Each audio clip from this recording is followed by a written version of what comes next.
अस्सलाम वालेकुम स्टूडेंट्स। आज हम लोग टॉपिक डिस्कस करेंगे एंजाइम्स का। टॉपिक हम चैप्टर स्टडी कर रहे थे। आज के टॉपिक का नाम है क्लासिफिकेशन ऑफ एंजाइम्स। ठीक है, ये जो हम आज क्लासिफिकेशन ऑफ एंजाइम स्टडी करेंगे ये किस बेस पे है?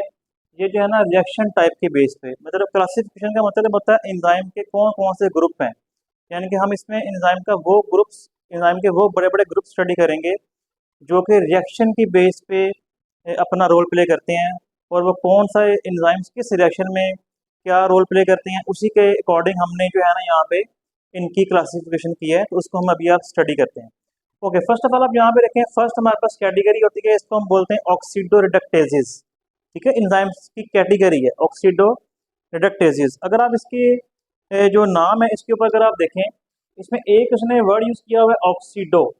ठीक है, ऑक्सीडो का वर्ड निकला है ऑक्सीडेशन से। ठीक है, और एक इसमें वर्ड उसने ऐड किया रिडक्टेजेस। तो यहाँ पे टू वर्ड्स का कम्बिनेशन है, one is called oxido and other one is called reductases. तो ये नाम पूरा बन गया ऑक्सीडो रिडक्टेजेस। ये करते क्या है? ये जो है ना these enzymes catalyse the oxidation and reduction of substrate. कोई भी अगर सबस्ट्रेट होगा, ये एंजाइम उसकी ऑक्सीडेशन करेंगे और उसकी रिडक्शन करवाएंगे।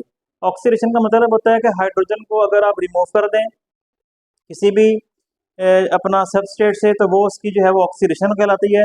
अगर कोई भी सबस्ट्रेट जो है वो हाइड्रोजन को गेन कर ले, हाइड्रोजन को हासिल कर ले, तो वो उसकी क्या कहलाती है? रिडक्शन कहलाती है। सपोज कि यहाँ पे हमारे पास ये एक सबस्ट्रेट है। अगर ये सबस्ट्रेट जो है ए, जिसका नाम है, अगर ये हाइड्रोजन को गेन कर रही है तो इसकी इसकी हो रही है रिडक्शन। अगर ये हाइड्रोजन को अपनी यहाँ से ये रिमूव हो रहा है तो ये क्या कहलाएगी? ये जो है ना वो ऑक्सीडेशन हो रही है। ये ऑक्सीडेशन है और ये रिडक्शन है। ठीक है ना, ये दोनों काम जो है वो एंजाइम ये वाले करवाते हैं, सबस्ट्रेट की रिडक्शन भी करवाते हैं और सबस्ट्रेट की ऑक्सीडेशन भी करवाते हैं। तो इसी वजह से इनका नाम क्या बन गया? ऑक्सीडो रिडक्टेजेस। ठीक है, इसकी एग्जांपल में इसने दी है साइटोक्रोम ऑक्सीडेज। साइटोक्रोम ऑक्सीडेज एक एंजाइम है जो कि सेलुलर रेस्पिरेशन में इस्तेमाल होता है, और ये जो है वो ऑक्सीडेशन भी करवाता है और जो है ये रिडक्शन भी करवाता है सबस्ट्रेट के मॉलिक्यूल की। ओके, उसके बाद है नेक्स्ट कैटेगरी है ट्रांसफेरेजेस। इनके नाम से पता लग रहा है ट्रांसफेरेजेस, ये कुछ ना कुछ चीज ट्रांसफर करवाएंगे। यहाँ पे क्या है? Catalyse the transfer of functional group other than hydrogen. Hydrogen के अलावा ये जो डिफरेंट दूसरे फंक्शनल ग्रुप होते हैं उनका ट्रांसफर करवाते हैं एक सबस्ट्रेट से दूसरे सबस्ट्रेट के पास। यहाँ पे लिखा हुआ है हेक्सोकाइनेज, हमारे पास एक जो है वो एंजाइम है। ये क्या करता है? ये ट्रांसफर करवाता है पी फॉस्फेट को एटीपी से लेगा और इसको ग्लूकोज के पास, ग्लूकोज के अंदर ट्रांसफर कर देगा। ठीक है ना, तो ये हमारे पास ऐसे एंजाइम जो कि डिफरेंट तरह के जो फंक्शनल ग्रुप हैं हाइड्रोजन को छोड़ के उनको ट्रांसफर करवाएगा। जिस तरह एटीपी से फॉस्फेट को लेगा और ग्लूकोज के अंदर ट्रांसफर करवा देगा और ग्लूकोज 6 फॉस्फेट यहाँ बन जाता है। ये एक स्टेप है, हम आगे पढ़ेंगे चैप्टर नंबर 4 में हम स्टडी करेंगे डिटेल से। ये हमारे पास ग्लाइकोलिसिस का एक स्टेप है जिसमें ग्लूकोज की जो है ना वो ब्रेक डाउन होती है। नंबर 3 कैटेगरी है हाइड्रोलिसिस। नाम से पता लग रहा है hydro mean water, hydro mean water, और ये जो है ना लाइसिस या लेसिस का वर्ड यूज करते हैं ब्रेक डाउन। ये ऐसे एंजाइम है जो वाटर को यूज करते हुए किसी भी चीज को ब्रेक कर सकते हैं। ठीक है, यहाँ पे लिखा भी हुआ है break larger molecule to smaller by adding water. बड़े मॉलिक्यूल्स को छोटे मॉलिक्यूल में कन्वर्ट कर देंगे वाटर की मदद से या वाटर को यूज करते हुए। इसकी एग्जाम्पल में आता है proteolytic enzyme which break protein into peptone. जिस तरह ना ये प्रोटीन को ब्रेक करने वाले एंजाइम होते हैं उनको बोलते हैं प्रोटीकोलाइटिक एंजाइम्स। ठीक है, जो कि प्रोटीन्स को ब्रेक कर देते हैं पेप्टोन्स की फॉर्म में या पेप्टाइड की फॉर्म में। ठीक है, तो इसकी एग्जांपल में है पेप्सिन एंजाइम है, आप इसके बारे में जानते हैं, पेप्सिन, रेनिन, ट्रिप्सिन, ये सारे जो है ना वो ये सारे के सारे प्रोटीकोलाइटिक एंजाइम है जो कि प्रोटीन्स को ब्रेक करते हैं। तो ये तीन कैटेगरी यहाँ पे हैं, तीन ही कैटेगरीज यहाँ पे है। यहाँ पे लाइएसिस, ये भी क्या करते हैं? ये भी एंजाइम जो है ना, लाइसिस का मतलब भी ब्रेक होता है, ब्रेक डाउन। ये भी जो है ना ब्रेक कर देते हैं चीज़ों को। कैसे ब्रेक करते हैं? कह रहे हैं ब्रेक स्पेसिफिक कोवलेंट बॉन्ड्स। ये डिफरेंट तरह के जो मखसूस तरह के कोवलेंट बॉन्ड होते हैं, and removal of groups, and removal of groups without hydrolysis. ये कोवलेंट बॉन्ड्स को भी, ग्रुप को भी ब्रेक करते हैं, और जो है ना डिफरेंट तरह के जो ग्रुप होते हैं उनको भी जो है वो रिमूव कर देते हैं, लेकिन हाइड्रोलाइसिस के बगैर।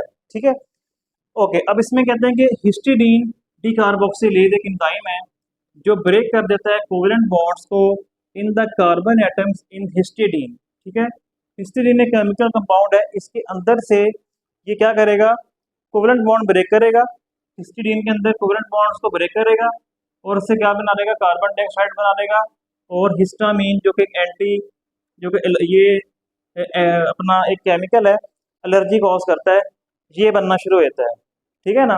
तो इस तरह मतलब हिस्टीडीन से एक और केमिकल कंपाउंड है, इससे कार्बन डाइऑक्साइड का बनना और हिस्टामीन का बनना, कोवलेंट बॉन्ड ब्रेक होने की वजह से इसको हम क्या नाम देते हैं, इसको हम नाम देते हैं क्या, कि ये हमारे पास लाइसिस कैटेगरी के एंजाइम है जो इसको ब्रेक कर देते हैं। उसके बाद सेकंड लास्ट है आइसोमेरेसिस। ठीक है, आइसोमेरेसिस का वर्ड जो है, इसमें भी ये वर्ड जो है ना आइसोमर से निकला है। आइसोमर का मतलब होता है कि ऐसा केमिकल कंपाउंड जिसका केमिकल फार्मूला सेम, जिसका केमिकल जो मॉलिक्यूलर फार्मूला है वो सेम हो, लेकिन उसकी जो एटम्स की अरेंजमेंट है वो डिफरेंट हो। जिस तरह आपने नाम दो सुने हुए हैं, एक हम नाम देते हैं ग्लूकोज का, ग्लूकोज, और एक है फ्रुक्टोज।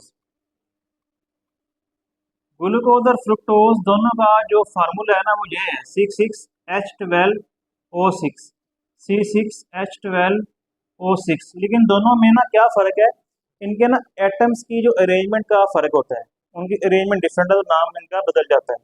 तो इसमें कह रहा है कि ये जो ऐसे एंजाइम है जो कि bring intramolecular rearrangement of atoms and form isomer, और ये आइसोमर बनाते हैं क्योंकि ये एटम्स की अरेंजमेंट को चेंज कर देते हैं। ठीक है, तो इसके एग्जांपल में क्या है, यहाँ पे लिखा है फॉस्फोहेक्सोस आइसोमेरेज, ये एक एंजाइम का नाम है।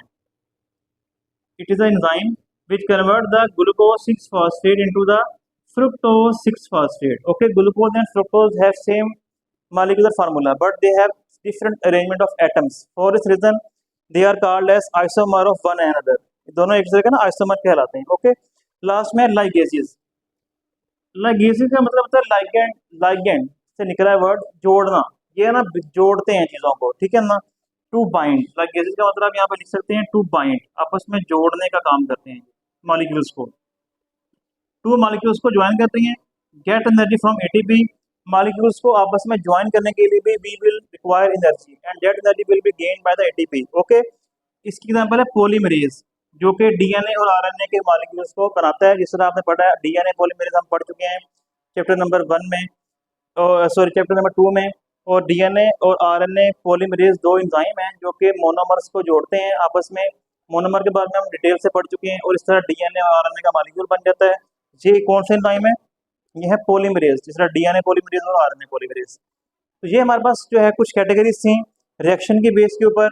तो इसको ये ना एक लॉन्ग क्वेश्चन है, ये काफ़ी इंपॉर्टेंट जो है वो लॉन्ग क्वेश्चन है, अक्सर पेपर में आता है। इसको आपने लाजमी लाजमी अच्छे तरीके से याद करना है।